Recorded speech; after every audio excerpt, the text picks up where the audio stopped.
Hello नमस्कार, welcome to inculcate learning teaching aptitude. हम बात कर रहे हैं ट्रूमैन की बुक से, ताकि अगर कोई बच्चा इस बुक से चीजें पढ़ भी रहा है और एक आधी मिस्टेक है तो उसकी ठीक हो जाए और उसको अच्छे से समझ भी आ जाए चीजें। तो ये 3 चीजें बुक में मेंशन है जी। Levels of teaching, Bloom taxonomy, Gagne की 9 levels of learning. This is presented by me Raveena. और मैंने जो है यूजीसी नेट पेपर 1 के लिए लाइव क्लासेस कुछ टाइम पहले ली थी, 95 क्लासेस है वो। सो एक बार वो प्लेलिस्ट जरूर देख लीजिएगा, उसमें क्वेश्चन प्रैक्टिस और सारी चीजें मैंने कराई थी, और मटेरियल भी जो है मैंने हर जगह से, हर एक बुक से कंबाइन किया था। हाँ, ट्रूमैन की बुक से नहीं लिया था, वो मैं अभी बता देती हूँ कि इसमें किस तरीके से चीजें मेंशन है। तो सबसे पहले लेवल्स ऑफ टीचिंग में यहाँ कंफ्यूज नहीं होना है जी। यहाँ पे शायद इनकी प्रिंटिंग मिस्टेक हुई है, हर्बर्ट और हंट। हंट जो है वो ऊपर आएंगे, रिफ्लेक्टिव लेवल हंट ने दिया है बिगी एंड हंट के नाम से, ठीक है। बिगी एंड हंट, ये मैंने आपको करवा रखे हैं वो 95 क्लासेस में। दूसरा यहाँ पे जो मेमोरी लेवल है वो हर्बर्ट ने दिया है जी, जॉन एफ हर्बर्ट, ठीक है। सो ये नाम आपको याद रखने, बिकॉज नाम ही पूछे गए हैं अब तक, और अगर नाम में ही गड़बड़ कर दी तो गड़बड़ हो जाएगी। तो ये प्रिंटिंग मिस्टेक है, और printing mistake I don't think ऐसी होनी चाहिए, थोड़ी सी सिली मिस्टेक है कि अगर बच्चा पहली बार पढ़ रहा है तो वो शायद यही याद कर लेगा, जो कि गड़बड़ हो जाएगा। ओके, बाकी मेमोरी लेवल में होता क्या है, मेमोरी मतलब याद रखना, किसी चीज को मेमोराइज करना। सो लीस्ट थॉटफुल लेवल होगा, जो आपको समझा दिया मतलब बता दिया वो याद करेंगे। जैसे बचपन में हम 2 का पहाड़ा याद करते हैं, 2 एकम 2, 2 दूनी 4, तो वो जो है हमें रटवा दिया जाता है आपने पीछे रिपीट करवा करवा के कि आप रिपीट कीजिए हमारे पीछे, ठीक है। सो वो मेमोरी लेवल हुआ, उसमें आप कुछ सोच नहीं रहे हैं कि 2 का पहाड़ा बना कैसे, बस आपने सुन लिया, पढ़ लिया और वैसे ही याद कर लिया।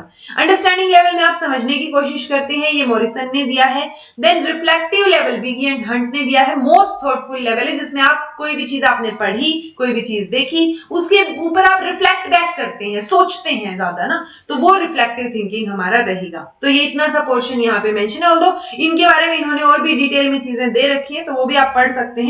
बाकी मतलब घुमा फिरा के यही आएगा, मेमोरी लेवल में याद करना, अंडरस्टैंडिंग लेवल में समझना, और रिफ्लेक्टिव लेवल में रिफ्लेक्ट बैक करना, सोचना उन चीजों के ऊपर। ब्लूम की टेक्सोनॉमी से रिलेटेड इन्होंने सिर्फ ये एक डायग्राम दे रखा है, which is also I am not thinking कि ये इनफ है। तो थोड़ा सा ब्लूम की टेक्सोनॉमी थोड़ी डिटेल में करवाई जानी चाहिए थी, जो कि मैंने करवा रखी है ऑल्दो ऑलरेडी। तो आप वो क्लास भी देख सकते हैं, मैंने पूरी हिस्ट्री और एक स्टोरी के साथ आपको ब्लूम की टेक्सोनॉमी समझाई थी, ताकि आपको इजीली याद हो जाए। ओके, सो क्रिएटिंग, ये क्या दे रखे हैं, ये स्टेप्स दे रखे हैं। और चूंकि सिर्फ इन स्टेप्स से काम नहीं चलेगा, तो ब्लूम की टेक्सोनॉमी 1956 में अलग थी, फिर 2000 में रिवाइज हुई, उसके बाद क्या हुआ। सो कई बार रिवाइज फॉर्म पूछ ली जाती है, कई बार 1956 वाली फॉर्म पूछ ली जाती है। सो मेक श्योर आप ब्लूम की टेक्सोनॉमी सिर्फ इतना पार्ट ना करके एक बार जो है मेरी वीडियो भी कंप्लीट देख ले, वो मैंने रिसर्च पेपर वगैरह सारी चीज पढ़ पढ़ा के आप लोगों को समझाई थी। ओके, बाकी अगर बात करें तो रिमेम्बरिंग रहेगी इसके स्टेप्स में, जिसमें मेमोराइज करते हैं आप चीजों को, देन उसको समझते हैं, अप्लाई करके देखते हैं, देन एनालाइज करते हैं, इवेल्युएट करते हैं और क्रिएट करते हैं। ओके, सो यहाँ पे इन तीनों स्टेप्स को भी इक्वलाइज दिखा दिया, जबकि हायरार्की में दिखाना चाहिए था, बिकॉज हायरार्की में चीजें पूछ ली जाती हैं। तो ये थोड़ी सी गड़बड़ यहाँ पे है। देन है जी गायने की थियरी ऑफ इंस्ट्रक्शंस। यहाँ पे भी इन्होंने कुछ एक्सप्लेन नहीं किया है, सिर्फ यही पोर्शन जो है वो दे रखा है, विच इज समवेयर ओके, क्योंकि इससे डायरेक्ट क्वेश्चन आता है जो हमें पता होना चाहिए। सो गायने की थियरी ऑफ इंस्ट्रक्शन की बात करें तो रॉबर्ट एम गायने ने दी है, 3 कंपोनेंट से बनी हुई है। 3 कंपोनेंट्स मतलब एक टेक्सोनॉमी ऑफ लर्निंग आउटकम्स की बात करते हैं, एक कंडीशंस ऑफ लर्निंग की बात करते हैं, और 9 इवेंट्स ऑफ इंस्ट्रक्शन की बात करते हैं। ऑल्दो ये कुछ 5 ईज की भी बात करते हैं जो मैंने आपको करवाए थे। तो गायने की थियरी एक बार देखिएगा। थियरीज में मैं एक बार आप लोगों को फिर से बता देती हूँ कि जो थियरीज, लर्निंग थियरीज हैं सारी की सारी, वो प्लेलिस्ट देख लीजिएगा। इंटेलिजेंस की प्लेलिस्ट पे एक बार नजर मार लीजिएगा, क्या पता क्वेश्चन आ जाए कहीं से। एक बार सुन लीजिएगा मोटे तौर पे फैक्चुअल इंफॉर्मेशन। और एक पर्सनालिटी की है, डेवलपमेंट की है और मोटिवेशन की है। तो ये 5 प्लेलिस्ट जो है वो बिल्कुल बेसिक हैं, हर एग्जाम के लिए जरूरी है, एक बार इनके ऊपर नजर मार लीजिएगा, ठीक है। टेक्सोनॉमी की बात करें तो ये cognitive domain, affective domain, psychomotor domain की बात करते हैं। अगर कॉग्निटिव डोमेन की बात करें तो ये क्या है, cognitive strategies, intellectual skills, verbal information.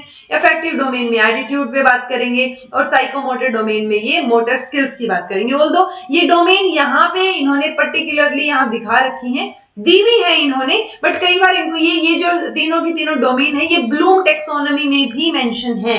और ब्लूम टेक्सोनॉमी में इनके क्या है वो दे रखे हैं, हमें सीरीज वाइज चीजें दे रखी है कि इनके स्टेप्स क्या रहेंगे। वो स्टेप्स मैंने शॉर्ट्स में भी करवा रखे हैं, तो वो एक बार देख लीजिएगा, बहुत जरूरी है। ओके और बाकी ये 9 चीजें अगर आपकी मेमोरी अच्छी है, यानी मेमोरी वो जो हमने अभी लेवल्स ऑफ टीचिंग पढ़े ना, सो ये मेमोरी लेवल का पार्ट आ गया कि एक बार आप इसको समझ के और इसको याद कर लीजिए। 9 इवेंट्स जो है कई बार सीक्वेंस में पूछ लिए जाते हैं, कई बार डायरेक्ट पूछ लिए जाते हैं कि ये 9 इवेंट्स ऑफ इंस्ट्रक्शन है या नहीं। सो 9 इवेंट्स ऑफ इंस्ट्रक्शन की बात का मतलब क्या है कि आप जो इंस्ट्रक्शंस दे रहे हैं क्लास में, तो उसके इवेंट्स क्या होंगे। सबसे पहले आप बच्चे की अटेंशन गेन करेंगे, इन्फॉर्म करेंगे लर्नर्स को कि आज क्या पढ़ने वाले, ऑब्जेक्टिव क्या है, फिर रिकॉल करेंगे उनकी प्रायर लर्निंग, उसको स्टिमुलेट करेंगे। आप थोड़ी बहुत कुछ चीजें बोलेंगे कि उनकी पुरानी चीजें उनको ध्यान आ जाए उस टॉपिक से रिलेटेड। फिर प्रेजेंट करेंगे स्टिमुलस जो आपका मेन टॉपिक है, लर्निंग गाइडेंस प्रोवाइड करेंगे, एलिसिट करेंगे परफॉर्मेंस, प्रोवाइड करेंगे फीडबैक, परफॉर्मेंस को असेस करेंगे और रिटेंशन और ट्रांसफर को एनहेंस करेंगे। ठीक है, सो ये 9 इवेंट्स हैं जो आप देख सकते हैं। बाकी ज्ञानी की थियरी एक बार जरूर देख लीजिएगा, इंपॉर्टेंट है पेपर 1 के लिए भी। ठीक है जी, सो ये 3 चीजें मेंशन थी जो मैंने आपको बता दी हैं। बाकी जो मैंने क्लास करवा रखी है 95, मेक श्योर आप वो भी देख लें। Okay, so this was all about today. Thank you so much for watching. Be happy, keep smiling, subscribe to inculcate learning because it is absolutely free, and be consistent in your studies.